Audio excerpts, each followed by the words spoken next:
Thank you, and thank everyone for joining today. I'm joined today in this presentation by Michael Baldock, so you'll hear both of our voices. Just to get us started on page one, this year, like many years, is a confident investment in Abcam's future. We're going to talk a lot today about how we've been thinking about this past year and in the context of a multi-year growth story. And I look forward to going through that as well as covering questions at the end. Turn to page two. The presentation today and the discussion we have is covered by this disclaimer. Page three, our agenda. I'm going to start with just a few comments and reflections on how our purpose as a company, the people we have, the culture we've built is inextricably linked to the growth and the kind of business that we're running, as well as how we've been operating during COVID. Michael will then come online and talk about the financial performance of the business through this period, and then I will wrap it up with an overview of how our first year of the implementation of our five-year plan and strategy is progressing, and how we see the journey towards our long-term goals in business. Page four.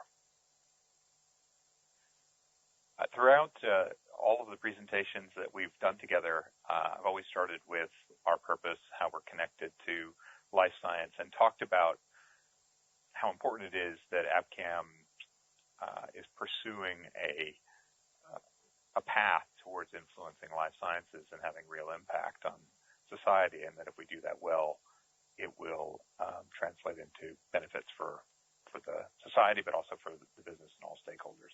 And I just want to comment on that a little bit. So page 5, our purpose. If you ask every one of our people in the company, they will tell you our purpose. The reason we're here is to serve life scientists and to help them in their research or clinical mission achieve their objectives faster than they would any other way. And that's what roots us all, what gives us strength and energy. And it's how we think about our growing influence on life sciences and ultimately helping people have better lives, better health, and better well-being. And no matter how we measure it, we're confident that the impact that we're having on publications, on clinically relevant projects, on the expansion of our portfolio into diagnostic platforms and beyond, that we're certainly progressing towards the kinds of objective we have to influence society and scientific outcomes and be the most influential company in the life sciences in that regard. If I turn to page 6, that doesn't happen without an amazing team of people around the world that are dedicated to that purpose. Over the years, we have done a lot to make sure that our team is well compensated, well trained, works in great facilities, feels energized by what we're up to, and you can see some of the history of that transition and the kind of how people feel about working at Abcam in the chart around global employee net promoter scores. It's up tremendously over the last 6 years. And it's not just us saying we like to work at Abcam. There are other organizations like Glassdoor and 180 for Women who are recognizing that Abcam's a great place to work. And I want to thank everybody who's contributed to the results that we're going to talk about today around the world, because they've not only done that with their normal dedication, agility, and audaciousness. This year has been, of course, a very challenging year to operate, and all of them have figured out ways to contribute to our growth story whilst working remotely and working flexibly. And the team that you see here is an example of that. Page 7, the organization is getting larger. We're over 1,500 people now worldwide. We continue to grow and develop our team. And of the roughly 500 people we've added to the business, 400 of those were new hires, and about just under 100 were through acquisitions and integrations that we've done. So we're making a big investment in scaling the capabilities of this company, and we continue to do that throughout the period of of the COVID pandemic because we're confident in the outlook for the business. And you can see the spread here of people in terms of regions and the kinds of technical skills they bring. I'm absolutely confident that we've got an incredibly strong culture and team to deliver on the purpose that I talked about. Page 8, just a few comments about what we've been doing during the pandemic that's kind of over and above the normal activities of Abcam. We certainly feel we've strengthened the business during the pandemic. We've delivered to customers consistently, even when we've had to shut our facilities entirely, like in the early days in China back in late January, early February. We were still able to get a few people in to ship some important orders. And, we felt great about our global team's ability to manage that. We've introduced new products. We're committed to innovating and continuing to push on the immunology areas related to COVID and certainly the opportunities to work closely with customers during this period has helped us see new opportunities to innovate and broaden the portfolio. In the diagnostics area and also in therapeutics related to COVID, we've had over 30 clinical collaborations around the world, and those have involved helping provide components for lateral flow diagnostics as well as creating antibody strategies for creating a kind of therapeutic response to COVID. And those are ongoing. And we're excited to have that role to play. And then, like many other companies around the world, we've tried to provide some in-kind support for the local communities and where we work. Page 9. Over the past year, we've certainly been reviewing how we think about the impact of our business operations and how we communicate that kind of broader sustainability and with our growth objectives, because we believe they're intrinsically linked. So this year we've thought about the importance of sustaining value creations and sustainable development around products, our people, partners, and planet. And you'll hear us talking more about that and the alignment of those goals with the UN Sustainable Development Goals. If I turn to page 9, we're just at the beginning, page 10. Just at the beginning of outlining and measuring our commitments in each of these areas.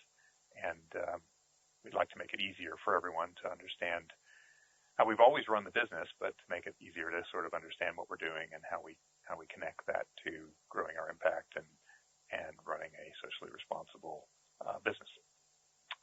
So that's it for the introduction. I hope that's a useful context now for the financial performance, and I'll turn it over to Michael on page 11 to begin that section.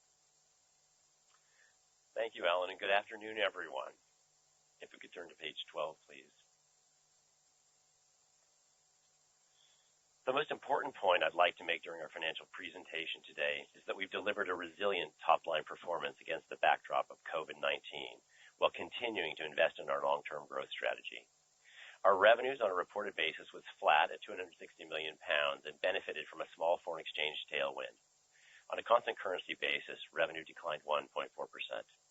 Our gross margin for the year contracted by 120 basis points to 69.2%, with most of the decline due to the impact of COVID-19 on sales. Other smaller impacts included about 1% for foreign exchange, some geographic mix, and lower IVD revenues, which was partially offset by growth in sales of our in-house products. We expect our gross margin to improve as the proportion of our in-house sales grow.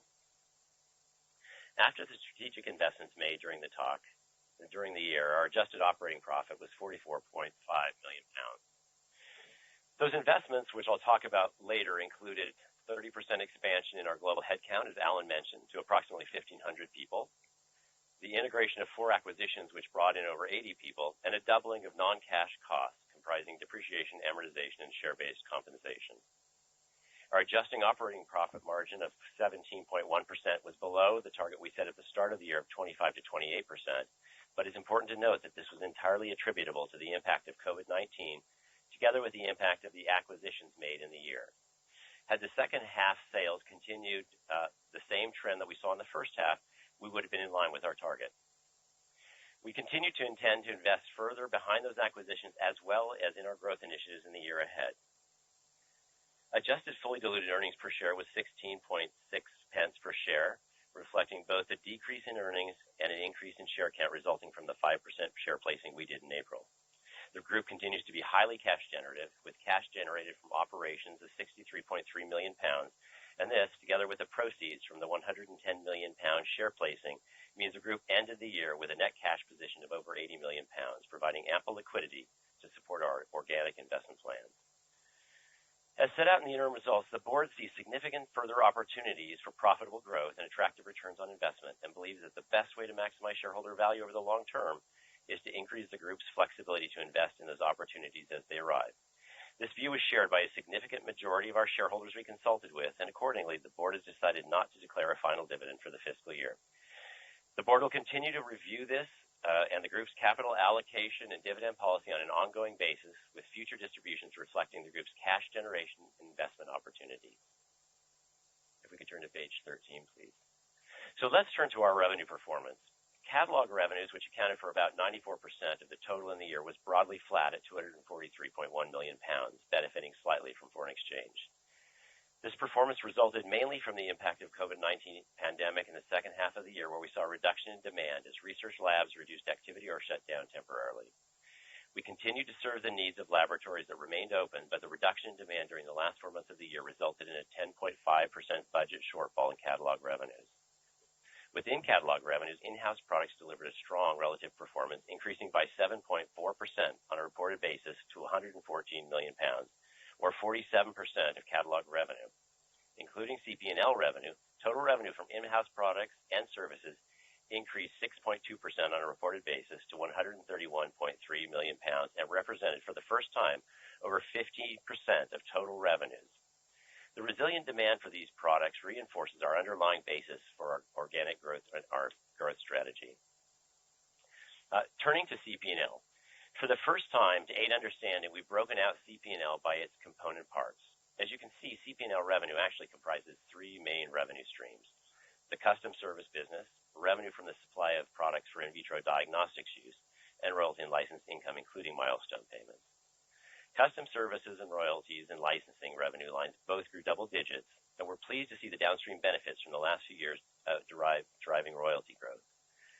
The purchasing delays of IVD products that we experienced in the first half of the year continued into the second half, resulting in a decline in IVD revenue for the year.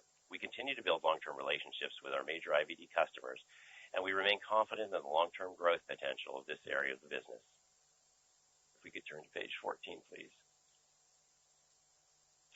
Regionally, all markets were adversely impacted by COVID-19 in our second half. Revenue trends in each country correlated strongly to policy actions taken by governments and organizations around the world in response to the spread of the virus and the resulting partial or full shutdowns and subsequent reopening of academic and biopharmaceutical research laboratories. The Americas and China saw the greatest impact, with 18.4% and 20.5% below the second half of 2019, respectively, and the resulting in declines for full-year revenues of 6.7% for the Americas and 1.5% for China. The EMEA, Japan, and the rest of Asia fared much better, and overall these regions delivered reported growth of 3.4%, 6.2%, and 6.4% for the full year. Across all regions, performance gradually improved during the last 3 months of the year, and we've seen a gradual improvement in activity in the first 2 months of our new financial year. Page 15, please. Let's turn to the investments that drive our top-line growth. Notwithstanding COVID, we made a fast start to the implementation of our 5-year plan. We invested approximately 120 million pounds in acquisitions and external investments during the year to augment our organic plans. Foremost amongst these was the acquisition of the proteomics and immunology business of Expedient for 120 million euros, or around 105 million pounds. We invested an additional 15 million pounds, including integration and acquisition costs across 5 other smaller transactions, comprising the engineered cell lines and lysate portfolio of Edagene, the gene editing platform and oncology product portfolio of Applied Stem Cells, Marker Gene Technologies, which was an additional component of our conjugation strategy, and 2 small investments in BrickBio and SomaServe, 2 small private companies. Despite COVID, we believe the market for deals remains open, and we remain very active and actively focused on developing a pipeline of opportunities that meet our acquisition criteria. We also invested over $20 million of OPEX in our own strategic initiatives during the year. Over half of this was on product innovation, R&D, and building our new product categories. In the year, our total R&D investment as a percent of our in-house sales, including capitalization innovation, was over 20%. We also invested around £10 million across areas including our commercial transformation and customer experience teams, our data analytics and digital transformation, our global supply chain, and our teams. As Alan earlier mentioned, at the end of June 2020, we had almost 1,500 employees, up almost 350 people over the year, including over 80 that joined us through acquisitions. If you could please turn to page 16. The investments we're making under our 5-year plan can be seen on this adjusted operating profit bridge. The chart starts with last year's adjusted operating profit of £83.6 million. In fiscal year 20, we generated approximately £4 million less of gross profit, $1 million of which was foreign exchange related, with the remainder being a combination of lower IVD revenues, geographic mix, and higher fixed costs like shipping during COVID. From the resulting approximately $80 million, we invested about $25 million back into the business, including approximately $4 million of volume and inflationary related costs, and approximately $6 million in incremental depreciation and amortization, reflecting the increased capitalization of product development. That product development has happened in recent years, and as well as the employment of ERP modules and the completion of the UK headquarters. We expect underlying depreciation and amortization to rise a similar amount next year. Non-cash items also included the $6.7 million charge for the impact of IFRS 16. Please turn to page 17. We continue to be highly cash generative, with cash generated from operations after working capital movements of £65.4 million. Investing activities totaled around £150 million. This breaks down to just over $112 spent on acquisitions, as previously discussed, and around $36 million on capital expenditures. CapEx was broadly level with that we saw in 2019. We also invested around $20 million on CapEx relating to new product development. This included the kitting out of new laboratories to support our proteins and cell line development capabilities, as well as around £9 million of capitalized product development. We also spent around $14 million on IT programs in the year, the majority of which was on our ERP.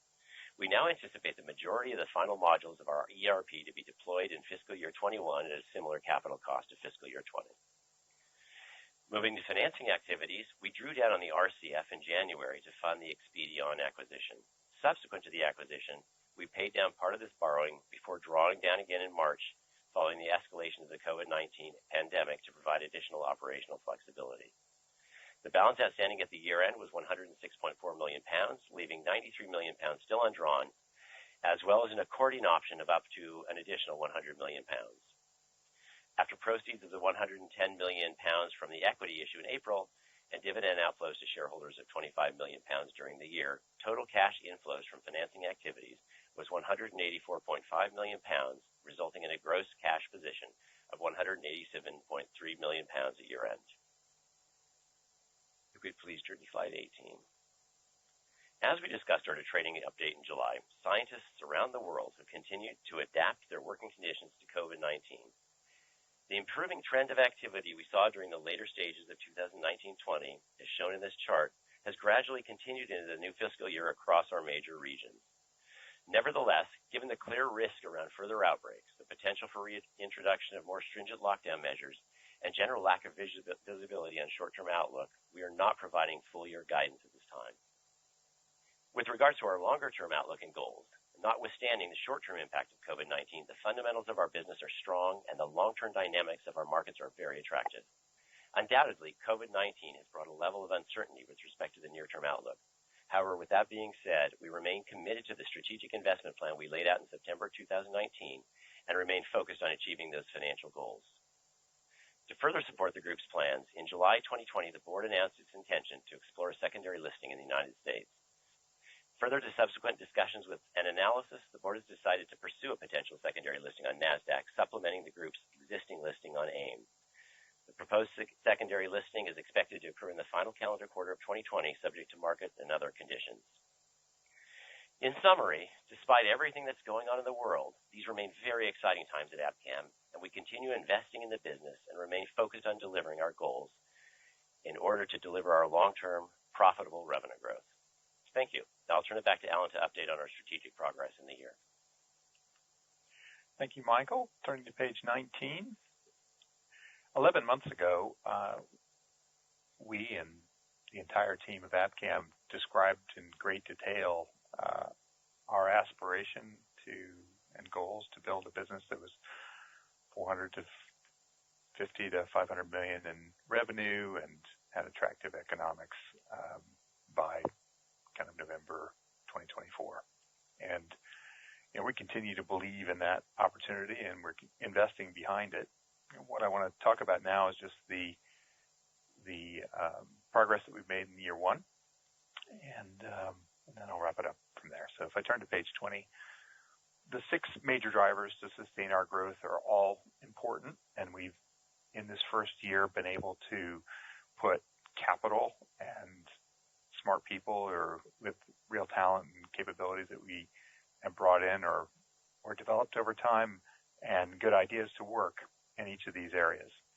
And I can say with great confidence and pride that the team has done more in the first year, and we've been able to deploy more capital and more human resource into the long-term growth of the company than we had originally anticipated, even back when we were talking in November 2019. And Michael's just described the financial scale of that. And that was what we always wanted to do.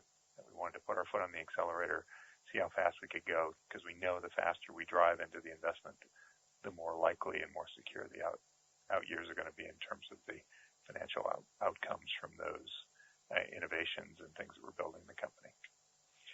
But to give you a couple of examples for each of these on page 21, long may it be true that we're still talking about research use antibodies. That's our core strength. And goal number 1 is to extend our leadership there and how we use digital technology to reach customers who want those products. And this year has been another great year of innovation. We've exceeded our target for product launches. We now have over 20,000 recombinant antibodies, and we're putting those products into higher performance, higher quality, more validation standards, more variations of products than ever before. And we're getting great feedback from the market that those products are performing well, both from kind of quality and satisfaction rate data, but also from third-party reviews, either in terms of surveys that were done by the likes of BioCompare, or also the citation share, which is the share of references that are using Abcam products, both in antibodies as a sole reagent and antibodies also in immunoassays like ELISAs. The ELISA story is really a great one because we've not been doing work in immunoassays for very long, but it's the adjacent moves that we made first beyond research use antibodies only, and to have the immunoassays continuing to pick up steam and gain share versus our competitors in this way is very satisfying and gives us confidence to keep investing in this area because there's plenty of ideas to go for. Page 22, the other components to our growth are the moves that we're making to expand into adjacent markets. And in terms of the first one, removing innovation constraints and launching new lines, this year we've done exactly that. We've got our proteins business underway and been able to launch not only the technical capability of making them, but also have customers beginning to buy them. Our cell lines, both engineered cell lines and lysates, again, added to the catalog. Customers are buying them. We expanded Fireplex into more high throughput uses for biopharmaceutical customers. Those have gone very well. We're excited about the potential there. And in all of these areas, all these adjacent areas, the product uptake, despite COVID, was still ahead of commercial plan. And the other area here, of course, is to move beyond Abcam's historic strength in small volume academic buyers into more of a discovery partner for biopharma. And here, too, I think we've made amazing progress over the last year by improving both the scale and quality of the partnerships that we have, but also the strength of our commercial team to support them. Page 23. None of this product development work can be as effective as we want it to be without being a leading digital company. the advantage of starting as a digital e-commerce business is we're a long way into knowing what that means. We certainly see opportunities to improve, and over this past year, the addition of new team members has helped us rethink where we're going to go in terms of our digital platform, and also helped us accelerate some of the improvements to our existing technology. Page 24. All these people, all these ideas, all these new product areas, they need facilities and processes to work in. And I think, it's not just building buildings, but actually improving how we do things that's important to us. And over the last 36 months, we've seen a 50% reduction in the time it takes us to develop an antibody. That's a whole bunch of work in process re-engineering, quality management, automation, real capabilities that we didn't have as a company before we started to build out a manufacturing supply team, and also kind of advanced technologies and R&D. We're very proud of the teams that have been working on that, and we still think there's opportunities to do more. And then we are doing the basics around facilities, and in the U.S. in particular over this past year, we've initiated a pretty significant expansion with a 100,000 square foot new building in Waltham, Massachusetts, expansion of our Eugene facility, and some further expansion in the Bay Area where we already have 2 facilities in order to accommodate our cell lines growth. So, a very important agenda for us, because we don't want anything to get in the way of our growth, and certainly investing here ahead of our immediate need is important. Page 25, Michael mentioned we're still pursuing acquisitions. It's, the framework we're using is the same one that we talked about last November. We're trying to find opportunities to acquire really high-quality biological reagent portfolios. And this can be in more acquisitions around antibodies and the related product categories that you see on this chart. And the question is just simply, how do we unlock those opportunities at the right time when the sellers are ready to sell, and that they're at the economics that we find attractive. But this environment of COVID has certainly identified more opportunities than fewer. So just to summarize on page 26, we all, the board, the executive team, the organization, feels like we have a great, talented team, a very strong culture that has been tested and has thrived during COVID. And as we see through the short-term effects of COVID to the longer-term opportunities, we're confident in the sustainable and durable growth that is possible for this company. And based on the foundations that we have, we're committed to investing, because it's very attractive when we get it right, and particularly with our own products. The return on capital and the growth prospects of those are very attractive. And we've got a team in place and a process in place for being disciplined around how we invest. And I declare the first year to be a success in terms of our strategic plan. Even with COVID going on, we were able to get so many things going. I certainly feel good about continuing to build on that success in the financial year to come, and the opportunities in terms of revenue growth that's going to present in the many years beyond that. So thank you for your attention, and Michael and I will make ourselves available for questions now.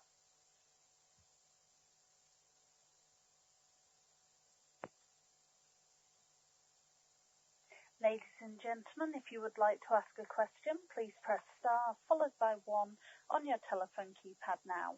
Alternatively, if you're joining the conference online, select the flag icon. If you change your mind, please press star followed by 2 or the flag icon once again. When preparing to ask your question, please ensure your phone is unmuted locally. So our first question is from James Gordon. James, your line is now open. Great. Thanks very much for taking the questions. James Gordon from JP Morgan. 2 questions, please. So one on 2021 and one on the longer term target. So on 21, I noticed the comments on profitability continuing to be suppressed by the effects of COVID-19 and investment plans as well in the short to medium term. So clearly COVID-19 is pretty hard to predict. And in terms of what's hopefully more predictable on investment plans, so what sort of pace could we see adjusted OPEX grow at for this year? Could it be something like 10% versus teens last year? And any commentary there would be very useful. And also, just as we do our own forecast for the top line in 21, It was helpful when you talked about gradual improvement in the first 2 months of the year. Maybe also if you could say something about how much better August looked versus July, that would be great, please. So that was the first question. And the second question, the 2024 target. So there have been clearly some challenges from COVID-19, and also you are investing a bit more, but on track to hit the 24 target, which I think would mean something like a 40% CAGR in EBIT from 21 to 24. So the question is just, is there anything that's, as well as some of the challenges, things that are going better, and that's why you think you're going to see this sort of inflection, even faster growth in the later years than you previously expected? Or was there any conservatism in the previous target? And how much M&A are you expecting to contribute to the 24 number as well? Thanks a lot. Okay. Thank you, James. Why don't I hit on the first one, and Ellen, I can mix it up on the other two. Look, it's as we said in the RNS, and we'll repeat, as I said, we aren't giving guidance this year. It's impossible for us to predict what's going on with COVID. And what we can tell you, not by quantum, because we don't give monthly numbers, but that the trend that we saw in the last few months is continuing. So you can read into that what you want. It's continuing to look better, but as you know, given what's going on around the world right now, predicting that on a day-to-day basis is pretty dangerous. We just can't do that. So we can't give you any guidance on the revenue or COVID front. On the OPEX side, I guess what I would say is that we are going to continue to push forward the investments that we've talked about, and that's both organic and inorganic. As we acquire some of these, as we make some of these acquisitions, we'll continue to pump in capital to make sure that we maximize the use of those technologies we're borrowing. And I wouldn't be surprised if the trend continues that we're seeing in revenues for us to really put our foot down on the pedal to increasing costs, to bring in the teams and make sure we exploit the 5-year growth plan that we talked about, so that we have a greater level of certainty in making and exceeding the plans, the numbers that we laid out for you before. Yeah, I'd just add, look, I'll say exactly what I said back in November, that we see tremendous opportunities for growth in research use antibodies and the related applications in the adjacent markets that I've talked about. And the big question we had when we were launching the strategy was, could we get started fast enough? Not because we were constrained on capital, but could we get started with putting the right people in the right areas fast enough in order to deliver that? And I've said a couple of times, part of our confidence here in the out years revenue is we're putting the investment to work at great pace behind good ideas and good people, and we like what we're seeing so far. Those are goals, and we have goals then for how the next few years unfold. And, we back ourselves. We sort of like the feedback we're getting from the market, from the products we've launched, and we like, to the extent that the markets return to some kind of normal demand and activities in the labs, we like our chances of how we can compete in these marketplaces. All that said, you're right that, we're a year on, and our starting point is the same as what it was last year. So I think all of us, we haven't lost the objective in terms of the target. We think it's absolutely possible, provided there's no major shocks in how science is done and that people get back into labs and that they continue to try these products that we're developing. It's absolutely positive. We're absolutely confident in the 450 to 500 revenue target. I also said, in terms of margins of the business and where we'd be, it would depend on a couple of things. One, that original plan was a no acquisitions plan. We bought a lot of things this year that didn't come with a lot of revenue. So we've got to think about how that impacts the shape of the P&L. And the reality is we always reserve the right, as long as the economics look good for investing in the long-term growth of the business, to invest because margins are high for our own products. We're going to invest in our own products. Return on capital is high. So I think people get a little worked up about particular margin targets. We don't run the business for margin target. What we're trying to do is build a company that's capable of delivering 450 to 500 revenue over the next few years, and we're absolutely confident that's a possibility. how COVID affects the exact phasing of margins and exactly what we do on that, I don't think we should be speculating on at this point. But we'll be happily giving people updates along the way.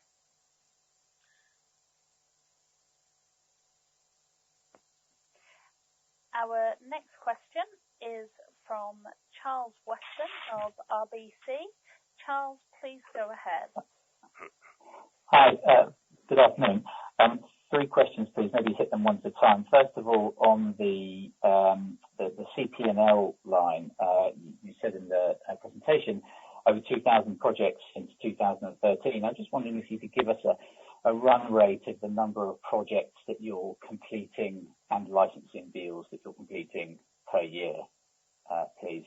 And on the IVD line, you obviously that's fallen significantly. It sounds like you think that's temporary. Is that expected to rebound this year? That's the first question. Okay, Alan, do you want to talk? Well, let me tackle the IVD first. The in vitro diagnostics revenue portfolio has a couple of things going on. So one, there's a handful of big customers who buy, and the one customer that we had that had the biggest impact over the last year was a carve out of a larger company that's been set up as an independent business. And the conversations we're having with them are good, and we're optimistic about them returning to a normal demand relationship. But most of that IVD impact was due to that one situation. But the other thing that's going on here is sometimes revenue that will show up in that in vitro diagnostic line will be a part of a supply agreement, which is temporary, and that revenue can flip over into a out-license arrangement. So that moves from one line there to the royalties and licenses line, and we judge that as a good thing whenever it happens. So I think when we look at these 3 split out, one of the reasons why I've been reluctant to split them out is you're going to find stuff bounces around. That the project revenue probably will be more often than not trending around mean of 0% growth, because that's kind of how we're planning for it. So some years it might be down, some years it might be up, but we're not trying to do lots more projects. I'll come back to your question on projects. And the most important growth area is in licensing and royalties, and the supply agreements with IVD can be an intermediate to them. In terms of the number of projects, they vary, obviously, depending on the size of the project and scale, but I don't have to do the math for you to divide the 2,000 by the number of years. That's roughly the run rate, and you can all do that for yourselves. But this, COVID did have an impact on the initiation of new projects and the ability to deliver to customers because they weren't in labs, some of these projects. So, we did see a little bit of a slowdown in the second half on custom projects. Thank you. And then on the new lines that you've been bringing in, proteins, lysates, cell line conjugation, etc., ahead despite COVID sounds very strong. I just wondered if you could give us any further colour on what you've been particularly pleased with. And from a gross margin perspective, do these have a similar gross margin characteristic to your recombinant antibodies? Yeah, COVID created some opportunities, right? Our proteins capability was the area where we were furthest along. We had launched, by the time you guys were doing the tour in November, we had already had a pilot scale production proteins lab. We've now expanded that into the U.S. at more scale. And in a world where everybody was looking for spike protein for COVID, that certainly created a bunch of opportunities for us to develop products with customers. But it wasn't just spike protein. There were some other COVID-related proteins that were relevant and allowed us to cut our teeth on those whilst we were launching the products that we already thought we were going to be putting in the market. So I think the uptake on proteins has been good. We're happy with that. The cell lysates and cells, it's really small, but we're starting to learn a lot about who's buying and why and what the repeat rate of those are. All these are little seedlings, and it's basically a year in or less is not enough yet to call call it as victory, but the most important thing is we saw growth across all of them, and they were all doing better than we had expected. That's small. And that gross margin, yeah, on the gross margin, I think you can, once we're fully up to scale, and you expect them to be where our in-house fall in line with where our in-house products are in gross margin. Great. Just lastly, on the digital platform, what are the obvious differences that we're going to notice when that comes online, and when is it going to come online?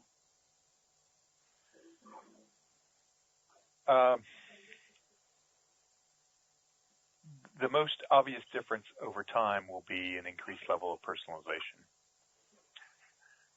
Presenting 300,000 SKUs to 700,000 people and using search as an intermediary to match them up is fine, but it's not as good as understanding individual users and what they want, presenting them what's relevant to them. So that's the journey we're on. The first step to getting there is to replace the 21-year-old technology with something that's more flexible that allows us to get there, and that's the process we're going to be undertaking in this year. And I think you and we are all probably going to have to wait for at least another year before we start to see the benefits of that in market. There's a lot of testing and design work going on at the moment. Thank you. Our next question is from Stefan Hamill of Numis. Stefan, please go ahead. Afternoon, folks. Two from me. So, firstly, just on COVID and sort of addressable markets, and you sort of reiterated your confidence in the research use only markets, but I guess one of the things that we've seen amid the COVID-19 pandemic, etc., has been just the sort of sheer importance of having diagnostic approvals, and there's just a world of difference between the revenue that can be earned for fully or emergency approved diagnostics versus research use only. But I guess the regulatory barriers have come down. So have you guys just thought about moving into that as an addressable market? Because it just sort of strikes me as sort of immediately addressing and a very large segment. Hi, Stefan. Yes. Early on, one of the questions we posed to ourselves was, should Abcam be a more COVID company, and should we pivot our strategy to do more COVID-focused work or not? And you can see where we've come out on that. Basically, our job, as we see it, is to make great tools and components for people who are going to make those diagnostics, but not compete with them, and not to lose sight of what our overall mission is, which is to serve all of life science, not just COVID.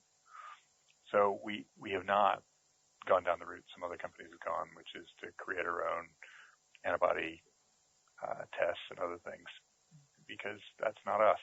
And our worry was doing that would not only compete with our customers, but would distract us from the agenda, which is going to drive the prize. And infectious disease in particular is a bit risky, because there'll be a day when all these COVID products don't have any market because something else will come along. We've decided not to pursue that route. We basically took our strategy and said, the world's going to get through this, and we're going to be Abcam. The only flex we've made is where our products are relevant or where customers have need. We're spending a lot of time with them, but we're not trying to compete with them. Okay, that's clear. And then just on the 4-year target now, you reiterated that pretty strongly today, and within that, emphasized sort of 18% ROCE target as well. So I guess that's going to rely on M&A from what I can see. And we've seen the Axiomics impairment in the year. Can you just comment on how Fireplex is going, and just how things like the impairments are going to be addressed within your ROCE target? Thank you. Yeah, do you want to talk about Fireplex or Axiomics? Look, okay. I guess for Stefan, Axiomics, it wasn't an impairment of everything we got with Axiomics. It was an impairment of some very specific intangibles tied to the use of phage for manufacturing. And in the end, we continue to use it for many things, but we're scaling up. The RAB-MAB manufacturing that we're doing continue to be the best way forward for us. So there's a point at which in time the accountants decide that we should write off some of those intangibles, but it in no way impacts the benefits and some of the talent and technology we got out of Axiomics. It will be incorporated into our return on capital. It obviously doesn't become a part of the current calculation, but it will be calculated as we've written it off. And just on Fireplex, you still make some positive commentary around that today. Yeah, the point of Fireplex is a little bit similar to the Axiomics story. We bought Fireplex when it was a microRNA analytics technology in the early stage of development. What we thought was the opportunity with it was not to use it for that, but to use it for antibodies. And now the development of that is complete. So we have some high throughput, mid-plex, and larger plex immunoassays on Fireplex. And we've got some customer relationships that are beginning to use that and asking their CROs to use it. It's got to prove itself. It's still relatively small scale with the rest of Abcam, and it's part of the story over the next few years. So I can't say much more about it than that. But from a kind of competitive performance as a product and technology, the feedback we've gotten is very strong, not only from our customers but from competitors. So we like Fireplex and where it is at the moment from a technical development. But now the commercialization is what lies ahead. Okay, thank you. At scale. I mean, it's selling. I mean, it generates profit, sells.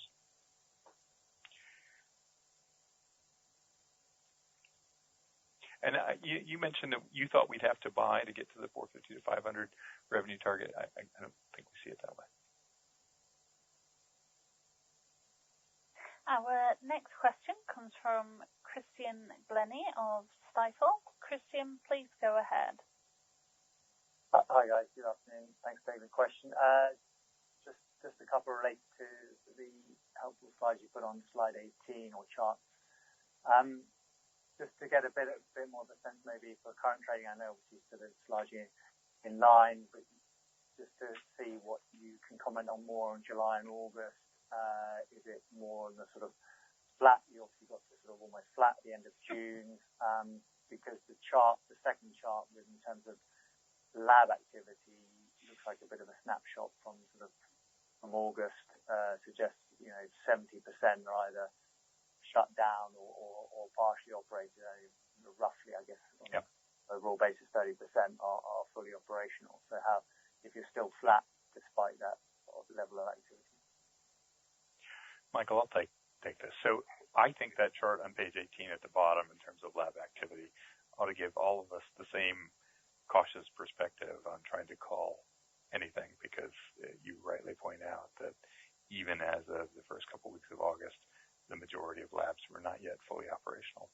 And even today, that's still true. So what does it mean to be partially operational is an interesting question. And we're still trying to figure out how does that affect demand. But part of the whole reason here is that particularly the U.S. and the U.K. Are well behind their normal levels of activity based on these kinds of analyses. Whether you're using, in this case, we're using third party or our own analysis, we know labs are struggling to get back. And so that's where we are. We're, to the extent we start talking about month by month now, I'm sure we're going to be dragged into talking about month by month for the next 6 months. I just ask you to hold until we see the results in the first half, and then we can all talk about what the profile was. But it's fair to say that you can imagine that the trend of improvement April, May, and June carried on, and that took us into a more comfortable position. Okay, thank you.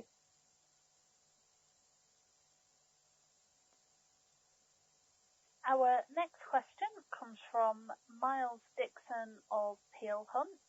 Miles, please go ahead. Hi there. Yeah, thank you.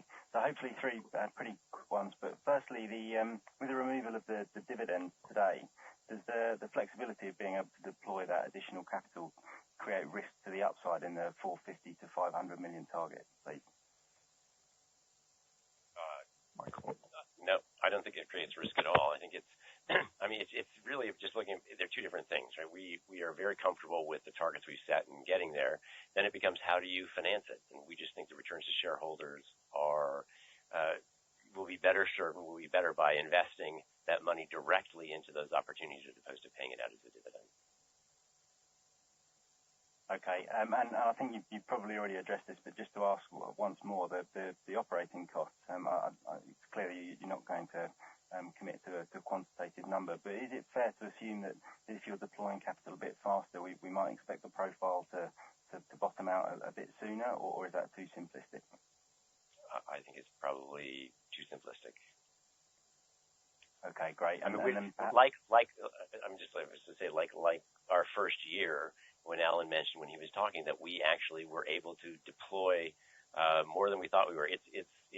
We have to do it as circumstances arrive and as we get the opportunity to get good people or good assets. So, I think it's very hard to predict one day to the other based on the trend line.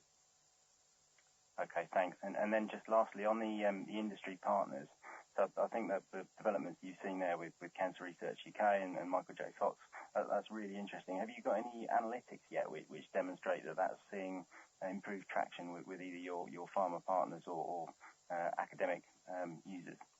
Thank you. Yeah, Miles, the Michael J. Fox, we've had the privilege and honor of working with them now for over a decade, and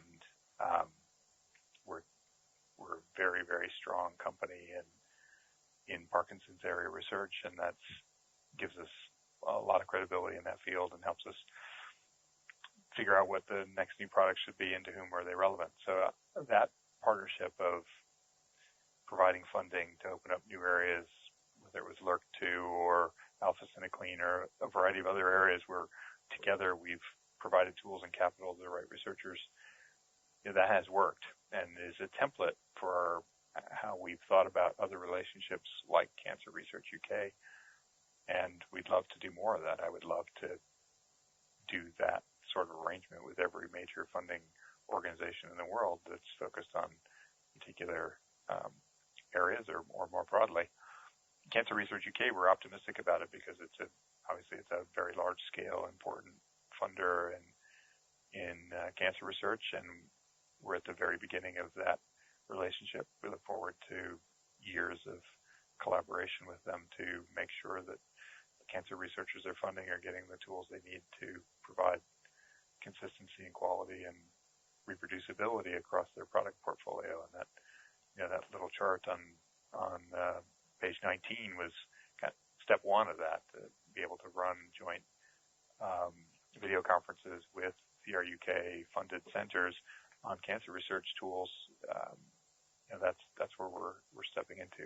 And what's most exciting about working with these kinds of organizations is it de-risks opening up new areas of science for everyone, because Abcam can create a great tool that's going to work in the hands of the researchers who are funded, and it de-risks opening new areas of science for the researcher. They're going to get great tools, de-risks it for us, and de-risks it for the funders. Thank you.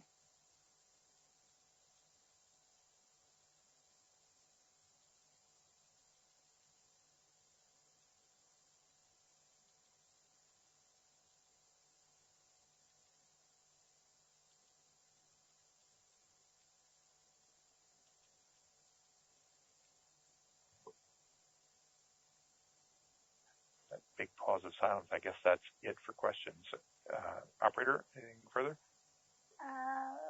Yes, we do have one further question, from Max Herman. Max, please go ahead. Hi, Alan. Thanks for taking my questions. Just a couple. Just wanted to get an update. You talked obviously about in the investment phase, investing in new projects and product launches coming from those. I wondered if you might elaborate on some examples. Has there anything come out yet that you're in commercial stage for or soon to be? And then secondly, in terms of Abcam inside, I just wanted to get an update on where you are in terms of maybe on the diagnostic and the product therapeutic side, whether there's an update on how that's been progressing. Sure, Max. I mean, I guess, again, on page 21, I just remind everybody that anything that we do new, how long it takes to get traction. So we started building the ELISA portfolio out under our own products and own technology in 2013-14. That's 6-7 years of work where we still feel like there's tons of opportunity and so these things take time. And the same is true for every area, whether we're talking about proteins or cell lines or Abcam inside. All of these things that we've started, there's enough signals for us that they're going well and the economics are attractive. That's putting a pretty disciplined board and executive team in a position where we feel the best place for shareholder capital is to invest in doing more of that. And that's the only thing I can say to you. I mean, it sort of gets to the point in terms of the number of products and number of projects that it's so many that I can't just talk about any one of them. I'm going to talk categorically. So on the kind of partnerships that we've got in place, I mentioned a few of those. But if you just take the COVID example, to have 30 clinical collaborations where we're working on either screening for drug candidates or providing antibodies that could become drug candidates, or we're helping design the diagnostic, those kinds of things that we're doing at Abcam today couldn't be done at Abcam before we started investing in these capabilities 4 or 5 years ago. The benefits of this kind of reputation and the ability to deliver are helping create more and more opportunities every day, and we're very excited about the progress we're making as a company. And the number that I think is in the annual report is around 50% of our revenue now in the catalog from our own products. It's as a company, it's well over 50%. That's moving very quickly. And so Michael talked about our own products continuing to grow. They're continuing to grow because they're better products. They're more targeted to the relevant areas. We're doing a better job getting them into Abcam inside applications. And that's the strategy. There's going to be more of that. Thank you.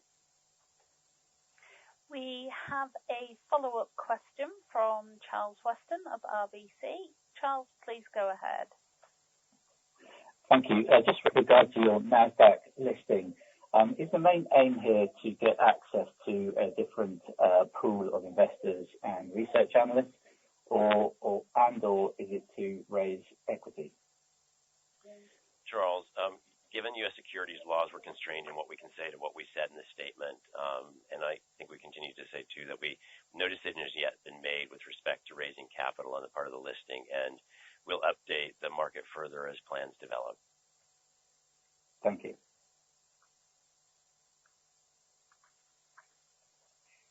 As a reminder, ladies and gentlemen, if you'd like to ask any further questions, please press star followed by 1 on your telephone keypad, or select the flag icon if you are joining the conference online. We do not have any further questions. Thank you, everybody. It's been great to be able to have access to all of you and be able to speak. I look forward to the day when we can do this in person again. And until then, we're going to be building Abcam. Thanks for your time. Thank you.